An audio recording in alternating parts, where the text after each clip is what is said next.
In this video, we're going to discuss how to use PartMaker's Master Tools database functionality to better manage your tool. First and foremost, let's talk about how we can actually get a good starting Master Tools database from PartMaker. You can always download an Excel spreadsheet with PartMaker's Master Tools database from the PartMaker technical support site. If I check for PartMaker updates, this is going to connect me to the PartMaker Download Center found under Delcam's Customer Download Center. By going to PartMaker and simply scrolling down to the PartMaker Master Tools database in English, you can simply click on this hyperlink and simply do a save as and save this database into a sensible place onto your hard drive. Now that I have a PartMaker Master Tools database, I can go ahead and take a look at how I want to work with this database.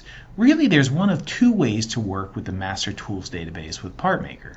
The first method is to work with a database when you're just starting out with the software. To do that, if we go to the Toolminder menu and we go ahead and we choose Manage Tools File, we can load the Master Tools database from here. So for example, I'll simply choose Open, and I'm going to go ahead and choose the PartMaker Master Tools database.csv. Having done this, I now see the PartMaker Master Tools database. What I can now do is I can actually sort this by a variety of different filtering methods. For example, let's say I wanted to look at all of my turning tools.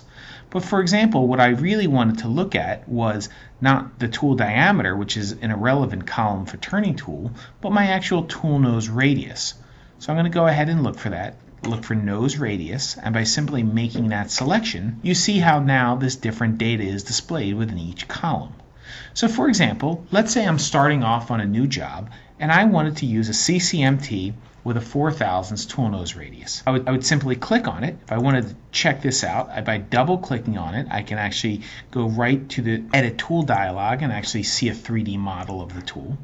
But if I wanted to pick this out for use in this job, I would simply click on this and I would retrieve it to move it into my local tools database, which I can see here. So this is the actual local file I'm using in conjunction with the current job file that I'm working on. Let's say, for example, I wanted to then find a threading tool. Of course, in this case, I'd want to then go to an included angle, for example. And here I see I've got a bunch of 60-degree included angles. I'll use this selection here, and I can move this tool over. Perhaps there's some end mills I want to use, maybe a 1/4-inch end mill. Again, I'll go ahead and look for the diameter, and here I see a 1/4-inch end mill. And again, by simply retrieving it and pushing it over into my local tools database, I can bring it over for use in my job. So really the way you want to be using this is think of the Master Tools database as your virtual tool crib, and the local tools file you're using with the job file merely the kit of tools you're using in that particular job. So this is the way you want to work if you're starting from scratch and you've already got a fairly well populated master tool library, or perhaps you don't have any well populated local tool databases. But many of you may have been using PartMaker for years and you may have a lot of tools in your local tool library. So let's take an example of that. I'm going to go ahead and open a tool library. This comes to us from one of our users, and here you see a pretty typical tool library that's been built up over time. It's got over 300 tools in it.